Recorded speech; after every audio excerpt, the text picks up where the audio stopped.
घरच्यांची वगैरे सर्वांची इच्छा होती बाबा आता लग्नाला आता एवढे वर्ष झाले, आता नोकरी लागली की बाबा तुम्ही एक बाळ वगैरे होऊ द्या, असं प्रत्येकांची इच्छा होती, प्रत्येकाचं मत होतं. आणि माझ्या ज्या रूममेट आहेत त्यांनाच माहिती की मी मॅरिड आहे. अदरवाईज कुणालाही हो माहित नव्हतं की मी मॅरिड हो. आहे. खरं सांगतो एक चांगला नागरिक घडवतो. घडवतं आणि ज्याला ज्या फॅसिलिटीज सगळं सगळं उपजत मिळतं ना, म्हणतात ना born with silver spoon in one's mouth, असे जे आहेत. तर त्यावेळेस त्यांच्याकडनं मला असं समजलं की वर्षा ही फक्त म्हणजे अर्धाच डबा घेते एक टायमाला. मग असं भयानक म्हणजे डोक्याचा एकदम प्रकाश पडला आणि खूप वाईट वाटलं मला त्यावेळेस. म्हणजे छातीत धस केली बाबा ही आता या परिस्थितीमध्ये सुद्धा ही अर्धपोटी राहते. आयुष्य खूप खूप वेगळं आहे. आपण डिसाईड केलं असं काहीच होत नाही आयुष्यामध्ये. आज मी चांगल्या परिस्थितीत आहे, उद्याचा दिवस माझ्यावर कोणता येणार आहे हे मला नाही माहिती आहे. त्यामुळे बॅक ऑफ द माइंड तुमचा एक बी प्लॅन रेडी असायला हवा.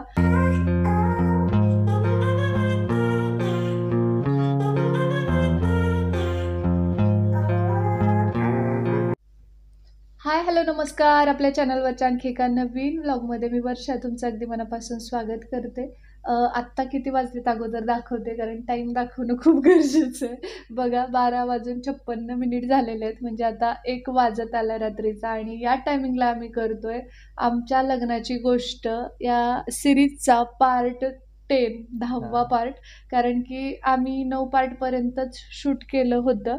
10वा पण पार्ट आहे ॲक्च्युली, पण त्याच्यामध्ये आम्ही डिटेल काही म्हणजे माझं MPSCचं जे काही तिथलं स्ट्रगल होतं किंवा तो जो जर्नी आहे ते पण शेअर केलेलं नव्हतं. आणि बऱ्याच कमेंट्स अशा आल्या की ताई तू पुण्यात होतीस तर ते तू एवढं शॉर्टमध्ये का सांगितलं, ते आम्हाला थोडंसं डिटेलमध्ये सांग, जेणेकरून जे अभ्यास करू इच्छितात त्यांना काहीतरी मोटिवेशन मिळेल, किंवा मग ज्यांना ऑलरेडी आहेत आणि डिमोटिवेट झालेत त्यांना पण थोडंसं काहीतरी प्रेरणादायी होईल आणि आम्हाला ऐकायला आवडेल, असं बरंच सारं होतं ते.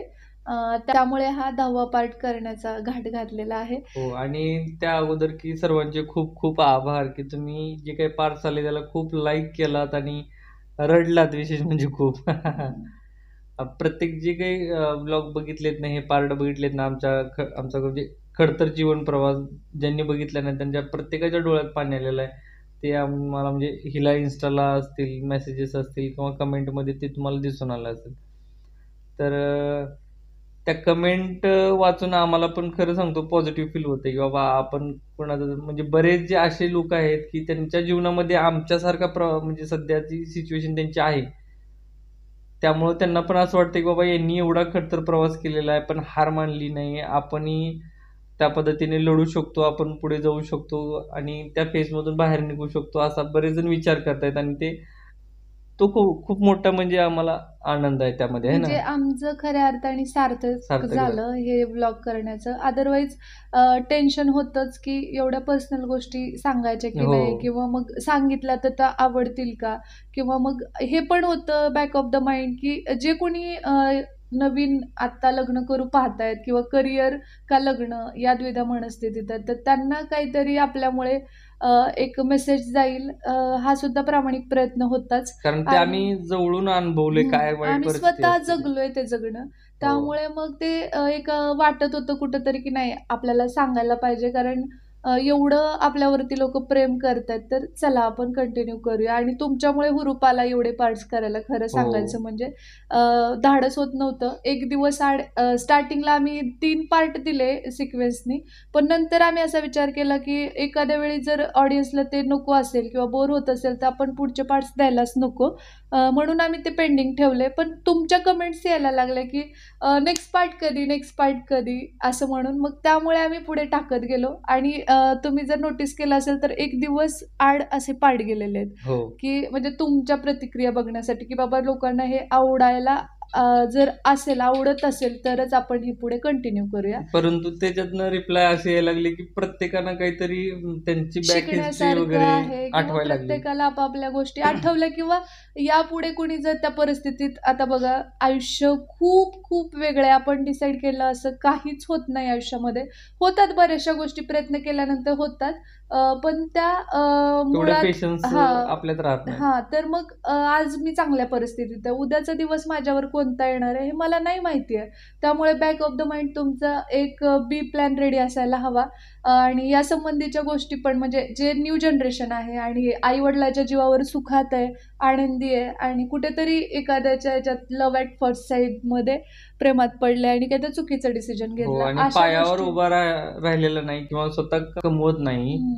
तर आणि आशांसाठी थोडं ते प्रेरणादायी दायी होईल या उद्देशाने आम्ही हा घाट घातला आणि खऱ्या अर्थाने त्याचं सार्थक झालं, की तुम्ही लोकांनी अक्षरशः डोक्यावर उचलून घेतले सगळे पार्ट एवढे हो, पसंत केले. त्यासाठी आम्ही खरंच मनःपूर्वक तुमच्या सगळ्यांचे आभार मानतो हो. आणि धन्यवाद. तर तुमच्या आग्रहाखातर हा 10वा पार्ट आणतोय. आय होप तुम्ही याला सुद्धा तसंच प्रेम द्याल आणि आमचं जे कोल्हापुराशी नातं आहे, ते कुठेतरी अगोदरच आम्हाला म्हणजे ते असतात ना, संकेत असतात, पण आपल्याला ते रीड नाही करता येत बघा, की पुढे काय डेस्टिनीमध्ये आहे किंवा आपण कोल्हापूरला कधी सेटल होऊ, हे पुण्यात अभ्यास करताना वाटलंही नव्हतं. हो. आणि एक किस्सा तिथं पुण्यात पण घडलेला, कोल्हापूरशी रिलेटेड आहे. तर ते पण आहे, पुढे सांगणार आहोत.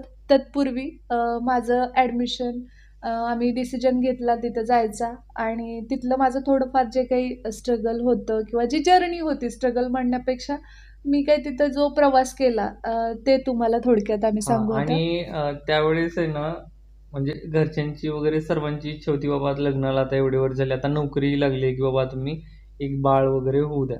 असं प्रत्येकाची इच्छा होती. पण त्यावेळेस कसं आहे, हिच्या मनामध्ये होतं, की बाबा मला माझं पण करिअर करायचं आहे आणि आता मला पण काहीतरी एम-पी-एस-सी ट्राय करायचं आहे, असं तिचं मत होतं. मग त्यावेळेस मी पण त्या निर्णयाला हिचा पाठिंबा दिला आणि माझा बंदोबस्त होता मुंबईला.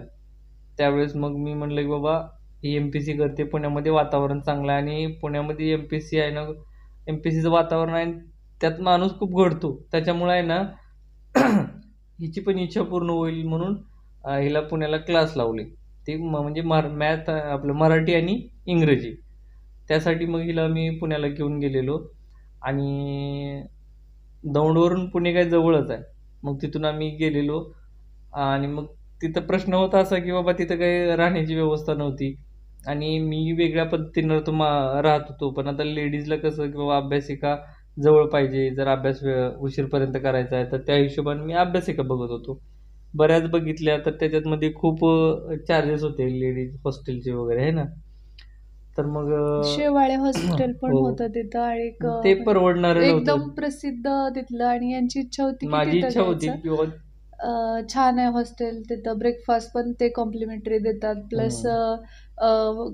गिझर आहे आणि एसी असं बऱ्यापैकी छान ते एन्व्हायरमेंट आहे असं त्यांचं जर होतं की तू तिथेच ॲडमिशन घेऊया आपण तुझं आणि माझ्या डोक्यात असं होतं की आता आपण अभ्यासासाठी जातोय आपण जास्त वेळ स्टडी रूमला किंवा लायब्ररीला स्पेंड करणार तर हॉस्टेलला किती वेळ राहणार कारण की आपला जो टायमिंग आहे हॉस्टेलचा तर सकाळी आपण फ्रेश होण्यासाठी एक थांबतो प्लस त्यानंतर ब्रेकफास्टला जे बाहेर निघतो ते डिरेक्टली लायब्ररी आणि अभ्यास आणि मग चहा आणि मग परत लायब्ररी आणि अभ्यास आणि त्यानंतर डिरेक्टली हॉस्टेलला कधी येतोय रात्री झोपण्यासाठी म्हणजे हो. झोपायचं आणि सकाळी फ्रेश होण्यासाठीच हॉस्टेलचं हे आहे त्यामुळे ते किती स्टँडर्ड आहे किती फॅसिलिटीज आहेत डझंट मॅटर ते मॅटरच करत नाही आणि तुम्ही जर एम-पी-एस-सीचा अभ्यास करत असाल तर मी तर म्हणते की पुणे असेल किंवा कुठेही तुम्ही एम-पी-एस-सीचं स्ट्रगल करत असाल अभ्यास करत असाल तर अभ्यास जो पुस्तकी अभ्यास आहे त्याबरोबरच तुम्हाला एम-पी-एस-सी कशी घडवते बघा तिथं राहायचे खर्च कारण त्यावेळी आपण तेवढं काही कमवत नसतो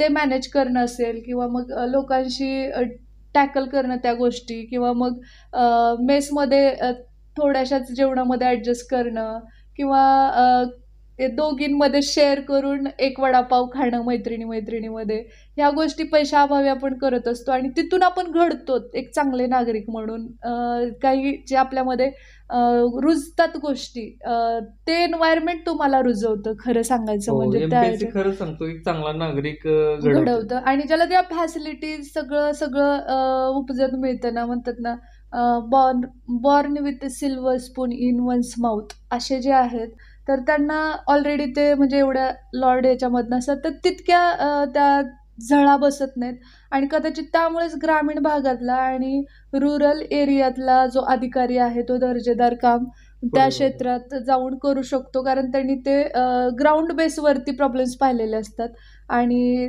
तिथं पुण्यामध्ये तो संघर्ष केलेला असतो. त्या स्टडी रूम, ते क्लासेस, ते सगळ्या गोष्टी आणि ते तुम्हाला घडवतात. आणि तो जगण्याचा संघर्ष. हां, आणि त्यामुळे तुम्हाला तो पुस्तकी अभ्यास करताना बऱ्याच अंशी मदत होते आणि तिथून तुम्ही इंटरव्ह्यूमध्ये तुम्हाला जेव्हा प्रेझेंट करता, तर या गोष्टी जास्त फायद्याच्या ठरतात, ज्या तुम्ही स्ट्रगल करून आलेल्या आहात. आणि असं नका समजू, की अरे माझे क्लासेसची फीस भरायला माझ्याकडे पैसे पैसे नाही आहेत, तर मी कसं एम-पी-एस-सी करू? किंवा अरे माझ्याकडे क्लासेसचे पैसे भरायला पैसे नाहीत किंवा मग फीस भरू शकत नाही किंवा मग मला स्टँडर्ड अशी लायब्ररीज नाही, मला तिथं गरमच होतंय, मला हेच, मला स्टडी रूम पण छान हवी आहे, प्लस मी हॉस्टेलला गेले तर मला शांत झोप लागली पाहिजे, त्यासाठी हॉस्टेल पण तेवढं शाही पाहिजे. ही विचारसरणी कृपया ठेवू नका. जे ग्रामीण भागातले आहेत त्यांनी तर समजून घ्या. तुम्ही सुद्धा अधिकारी होऊ शकता. उदाहरण खूप मोठं आहे. पाड्यावरचा सुद्धा व्यक्ती, तुम्ही सांगा मला कमेंटमध्ये मी कुणाविषयी बोलतेय ते. पाड्यावर राहणारा व्यक्ती, एकदम दुर्गम भागातला तो विद्यार्थी, ज्याच्या आई-वडिलांना आई किंवा काहीही समजत नसणारा तो माणूस जर IAS होऊ शकतो, तर विचार करा, आपल्याला तर त्या तुलनेत खूप साऱ्या फॅसिलिटीज आहेत. आणि हा जो व्हिडिओ आहे तो फोकस्ड केलाय विद्यार्थ्यांशी हे करून, की म्हणजे त्यांना या गोष्टी समजाव्या, ज्या नवीन करिअर करू पाहतायत, की बाबा आमच्याकडे हे सगळं नाही आहे, आम्ही नाही कसं करणार, आमच्या आई-वडिलांची ऐपत नाही. हे बघा, तुमची इच्छा असेल तर सगळ्या गोष्टीमध्ये मार्ग मिळत जातात आणि आहे त्या सिच्युएशनला फेस करून त्यामध्ये तुम्ही करिअर करायचं बघा, कारण की ती प्रत्येक गोष्ट तुम्हाला मोटिवेट करते. आणि मला तर असं म्हणायचं की बाबा अर्पित दर्जेपेक्षा अर्जित दर्जा जो असतो ना, तो अतिशय महत्त्वाचा असतो आणि तो खडतर प्रवास असतो, आपला संघर्ष असतो जीवनाचा. त्यामुळे तुम्ही घडता एक माणूस हं. म्हणून. मुळात एम-पी-एस-सी जरी तुम्ही केली आणि ॲट द एंड शेवटी तुम्ही सक्सेस नाही झाला, आणि सक्सेस म्हणजे कुठलं माहिती का सक्सेस पद तुमचं, की बाबा मिळालं तुम्हाला पद नाही मिळालं, तरी तुम्ही एक माणूस म्हणून एकदम उत्तम नागरिक होता. तुम्हाला तुमच्या सगळ्या जबाबदाऱ्या माहिती असतात. तुम्हाला प्रत्येक जो सब्जेक्ट आहे एम-पी-एस-सीचा, तो जर तुम्ही नीट निरखून पाहिला, तर त्यातून मी तर असं म्हणते, की मुळात ती अधिकारी घडवण्याची एक्झाम नाहीये, माणूस आणि चांगला नागरिक घडवण्याची ती परीक्षा आहे. हो. आणि जरी तुम्ही सक्सेस नाही झाला तरी बाहेर पडलात त्या सगळ्याच्या, की बाबा नाही, कसं असतं काही वेळा तुमचे स्टार पण असावे लागतात. तुम्ही खूप स्ट्रगल केलंय खूप, आणि एक डेस्टिनी एक गोष्ट असतेच, की ती कधीतरी नाही होत आणि त्यापेक्षा तुम्ही काहीतरी बेटर होणार असता फ्युचरमध्ये, त्यामुळे त्या भागातून तुम्ही बाहेर आलेले असता. पण जेव्हा तुम्ही तिथून बाहेर पडता, पण ते स्ट्रगल करून बाहेर पडतात, त्यावेळी तुम्ही इतर 4 चौघांमध्ये नक्कीच, नक्कीच, नक्कीच वैचारिक पातळीवरती उंचावलेले असता आणि तुमचं बोलणं, तुमचं राहणं, तुमचं वागणं, सगळ्या गोष्टी इतरांपेक्षा दर्जेदारच असतात. हो. जरी तुमच्याकडे पैसा नसेल तरी. आणि जसं की मला रमेश घोलपचं वाक्य आठवतंय, की माझी पेन विकण्याची सुद्धा तयारी आहे. माझा पेन, जर आता 2 कॉम्पिटिटर आहेत, की बाबा सपोज मी आणि माझी मैत्रीण आणि आम्ही पेन विकतोय, तर त्यामध्ये तो पेन कसा भारी आहे हे पटवून देण्याचं स्किल माझ्याकडे आहे, म्हणून मी माझी शिक्षकी पेशातली नोकरी सोडून मी IAS होण्यासाठीचा प्रवास करतोय. आणि मला विश्वास आहे, की मी इकडे नाही सक्सेस झालो, तरी मी माझे पेन विकून का होईना माझं पोट छान आरामात भरू शकतो. आणि माझे बरेच असे मित्र आहेत त्याचे, की बाबा ज्यांना म्हणजे बरेच दिवस तिथं तयारी केली, अपयश आलं म्हणजे काही कारणामुळं किंवा एज बार झाले, तरी ते हारले नाहीत. ते बऱ्याच क्षेत्रामध्ये वेगवेगळ्या व्यवसायामध्ये आज उत्तम काम करतात. खूप छान करू शकता तुम्ही आणि कुणीही करू शकतं. माझं तर म्हणणं असं आहे, की जर आपल्या पाल्यांना कुठल्याही क्षेत्रात जरी पाठवायचं असेल, तरी पुण्यामध्ये नाही कुठे का असेना, पण स्पर्धा परीक्षेची थोडे दिवस तरी तयारी करायला लावणं मला वाटतं योग्य राहील. का? कारण त्यात खूप चांगलं घडतं. व्यक्तिमत्व खूप चांगलं घडतं हो, त्याच्यामध्ये. अगदी बरोबर आहे.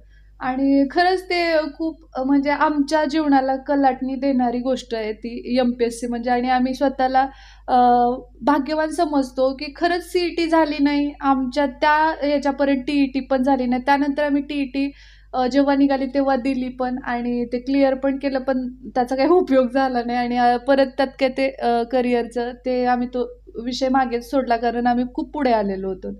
आणि मेनली मला इथं सांगावंसं वाटतंय की त्यावेळी जर CET झाली असती किंवा काही जर आमचं अप्रुव्हलच निघालं असतं तर आम्ही ॲज अ टीचर म्हणून असतो, पण आम्हाला तेवढं नॉलेज, तेवढे चटके, तेवढ्या झळा शिकायला पोचले. भेटलं नसतं एवढं. हां, हां.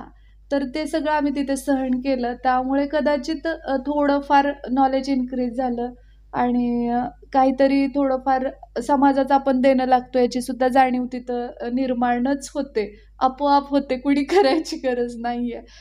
आणि तुम्ही टीमवर्क किंवा इतरांशी त्या सगळ्या गोष्टी पण तुम्ही जरी क्लासेस लावलेले नसले आणि नुसती लायब्ररी जरी लावलेली असेल, तरीसुद्धा तुम्ही चहाला जेव्हा जाता ना खाली 5 वाजता, तेव्हा ऑटोमॅटिक तुमच्या विचाराची अभ्यासालाच आलेली जी स्टुडंट्स आहेत ना, ते तुमच्या आसपास येतात. डिस्कशन करतात, की आज कुठला टॉपिक वाचला आणि या विषयावर आपण चहा घेत बोलूया. म्हणजे चहा पे चर्चा, महाचर्चा होते तिथं आणि ती होते अभ्यासाची. आणि आणि या पॉइंटवर तू काय करशील? असं असेल तर तू कसं डिसिजन मेकिंग तुमचं डेव्हलप होतं. सो असं हे होतं, की म्हणजे नवीन जे हां, आता हां. स्पर्धा परीक्षेमध्ये येऊ इच्छित आहेत वगैरे आणि त्यांच्यासाठी तुम्ही बिंदास हं. जा, करा. सक्सेस नाही झालात त्याची चिंता करू नका. प्रयत्न झोकून देऊन प्रामाणिक करा. करणं गरजेचं आहे. आणि वेळ तेवढा देणं गरजेचं आहे. याच्यामध्ये पेशन्स पण लागतात हो. तेवढे. आणि मग माझं ॲडमिशन घेण्याचं डिसिजन झालं. मूळ जे मुद्द्याला आता हात घालू. हां, तर आता इथून मग ॲडमिशन घ्यायचं ठरलं आणि मग हॉस्टेल शोधत होतो. क्लास तर ठरवले होते कारण मी पुण्यात राहत होतो अगोदर, त्यामुळे मला माहिती आहे कुठले दर्जेदार क्लास वगैरे आहेत ते. मग त्या आणि दृष्टीनं ॲडमिशन वगैरेचं झालं, पण राहायचा कारण प्रश्न होता. हॉस्टेल जे आहे हॉस्टेल ते माझ्या क्लासच्या जवळपास असावं हं. या उद्देशाने आमचा प्रयत्न होता. आणि हॉस्टेलचे तिथं रेट खूप जास्त होते. त्यावेळी मी ज्या जोग हॉस्टेलला राहत होते, तिथं एका बेडचे मला ₹3000 द्यावे लागायचे. त्यावेळी विचार करा मग आत्ताचा कालखंड आणि ते हो. किती चार्जेस असतील. आणि ते सुद्धा खूप जास्त वाटायचे मला, की एका बेडसाठी एवढं असं आणि एका रूममध्ये 4-4, 5-5 बेड लेयर वाईज ॲडजस्ट केलेले असायचे. आणि मग ते थोडंसं स्ट्रगलिंग होतंच, पण शिकायला मिळतं बघा कसं असतं. एका रूममध्ये तुम्ही एवढे सगळेजण राहता त्यावेळी खूप जेवढे व्यक्ती तेवढ्या प्रवृत्ती त्या सगळ्यांना तुम्हाला फेस करायचं प्रत्येक असतं. गोष्टीतून शिकायला मिळतं तिथं. शिकायलाच मिळतं. आणि तिथं मग अंघोळीसाठी सुद्धा म्हणजे लवकर उठावं लागायचं मला. आणि माझ्या ते हॉस्टेल करण्याचं रिझन असं होतं, की तिथून मला शिक्षक भवन जे आहे ते अंतर होतं 15 मिनिटाचं हो. वॉकेबल.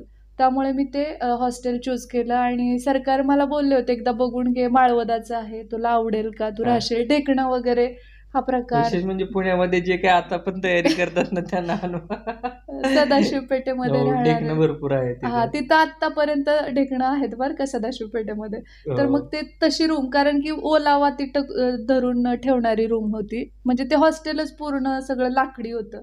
अ, वरती माळवद होतं. त्यामुळे मग ते ढेकणं असायचेच. आणि मग तू तिथे राहू शकशील का बघ? तर त्या ढेकणामध्ये सुद्धा राहायचा डिसिजन घेतलेला. कारण म्हणजे असं वाटत होतं की फुकटची इन्व्हेस्टमेंट नको. आपण इथं किती वेळ झोपेपर्यंत सकाळी अंघोळ करायची आहे आणि फ्रेश व्हायचं आणि निघायचं आहे. म्हणून मग मी ते डिसिजन घेतलं. त्या हॉस्टेलला ॲडमिशन केली आणि तिथून मग मला लायब्ररी लावायची होती. मग लायब्ररी लावायला सरकारांना खूप सारी रिक्वेस्ट केली मी. आणि अभ्यासिकेला आहे ना, जवळ पडणारी म्हणजे सरस्वती अभ्यासिका लांब पडत होती. कारण हिचं कसं, ही कुठल्याही गोष्टीत डिव्होशन देऊनच काम करते. त्याच्यामुळं आहे ना, ती लांब पडणार होती आणि 11 वाजता तिथून जरी हिच्या रूमपर्यंत यायचं म्हणजे दुर्वांकूर हॉटेलच्या आसपास हिचं हॉस्टेल तर होतं. डिस्टन्स जास्त होतं. हां आणि तरी त्याच्यानं पण सुद्धा मी एकदा ट्राय केलं होतं. हं. जाऊन पाहिली लायब्ररी. पण ते रात्रीच्या वेळेस यायला थोडंसं जास्त हां. डिस्टन्स आणि होता. तिथं जे सीट्स असतात ते पूर्ण म्हणजे तेवढी मोठी लायब्ररी फुल झालेली हो होती. आणि हिच्याकडे गाडी पण नव्हती तिथं. हं. वॉकिंग करत जायची हं. ती. आणि मग त्याच एरियामध्ये जोग हॉस्टेलच्या त्याच एरियामध्ये CAचे क्लासेस व्हायचे.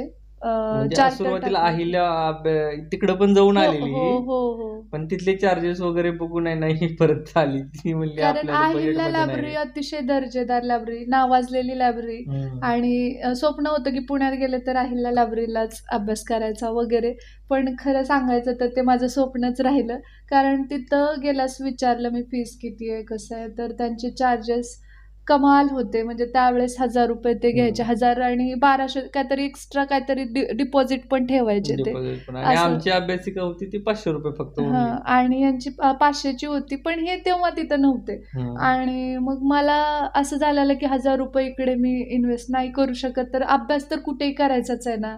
म्हणून मग मी एक मधला मार्ग काढला आणि सरकारांनी मला काही लायब्ररी लावून दिलेली नव्हती त्यावेळेस. हो. कारण ह्यांचं असं फक्त हिला होतं, मी की काय केलं, हॉस्टेल बघून दिलं सगळं तिथं हॉस्टेलचं ॲडमिशन झालं. त्यानंतर मग क्लास करत ही बघेल स्वतः. या हिशोबाने मग मी माझा बंदोबस्त होता त्यामुळे मी मुंबईला गेलेलो. हं. तर मग तिथं जे हॉस्टेल होतं CA चार्टर्ड अकाउंटंटचं त्याचे क्लास चालायचे मध्ये रस्ता आणि या बाजूला त्यांची त्या क्लासेसच्या स्टुडंट्ससाठीची CAच्या स्टुडंट्ससाठीची ती होती लायब्ररी, अभ्यासिका. हां. अभ्यासिका. आणि सगळे स्टँडर्ड मोठमोठाले चष्मे हे होते. आणि मी तिथं एकदम मला असं वाटायचं ना अवघडल्यासारखं, की अरे बापरे! हे सगळेजणं एवढे सगळे भारी लोकं MPSC करतायत आणि मी काय इथे टिकणार आहे? हं. हा न्यूनगंड म्हणजे इन्फेरिटिव्ह कॉम्प्लेक्स तुमच्यात येत असतो. इन्फेरियर कॉम्प्लेक्स म्हणतात त्याला. आणि जेव्हा तुम्ही हवेत असता तेव्हा तो सुपेरियर कॉम्प्लेक्स. तर त्याच्यातला माझ्यात न्यूनगंड निर्माण व्हायला लागलेला त्या अभ्यासिकेमध्ये. कारण सगळ्यांची पुस्तकं हे उडाली वगैरे.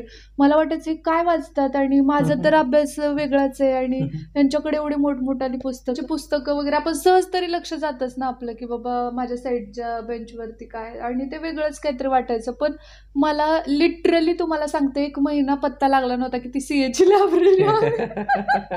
आणि कुणाला बोलायचं नाही, काही नाही. आपलं जायचं, अभ्यास करायचा आणि भीती रिटर्न असते. आपण जेव्हा ग्रामीण भागातून तेवढ्या स्टँडर्ड लोकांमध्ये बसतो ना, त्यावेळी एक भीती असते, की ते आपल्याला बोलतील का?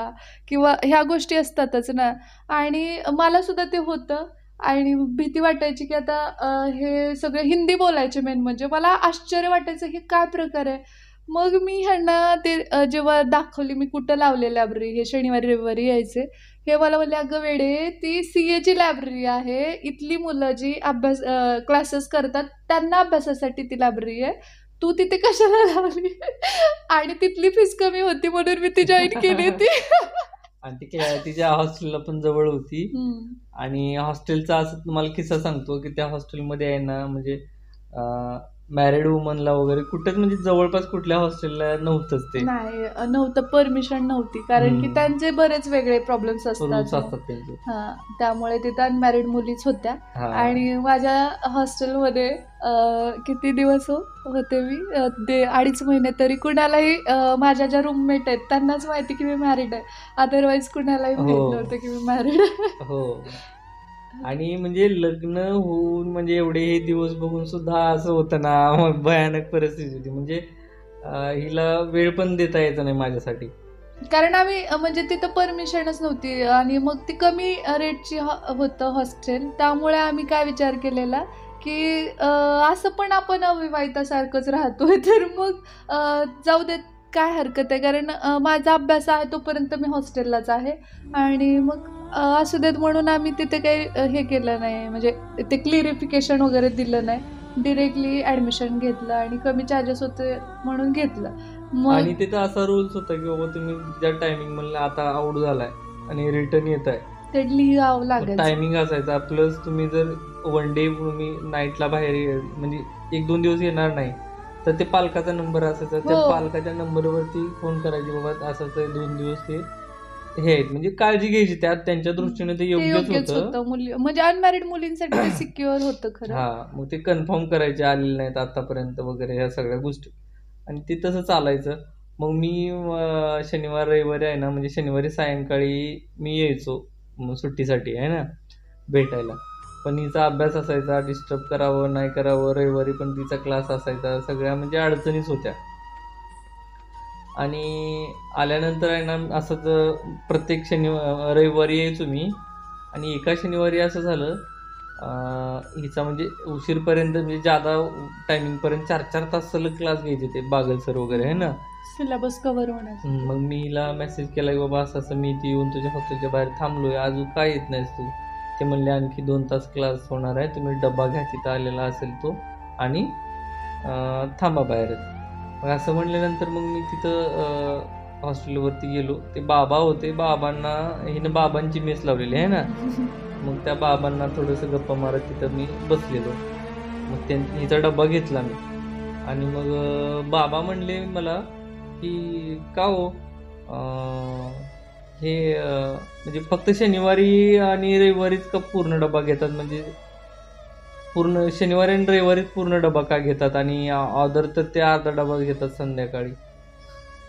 मग मला ते काही समजलं नाही सुरुवातीला आणि मग परत आणखी त्यांना मी विचारलं किंवा नेमकं काय काय म्हणताय तुम्ही? ते क्लिअर केलं मी त्यांच्याकडनं. तर त्यावेळेस त्यांच्याकडनं मला असं समजलं, की वर्षा ही फक्त म्हणजे अर्धाच डबा घेते एक टायमाला.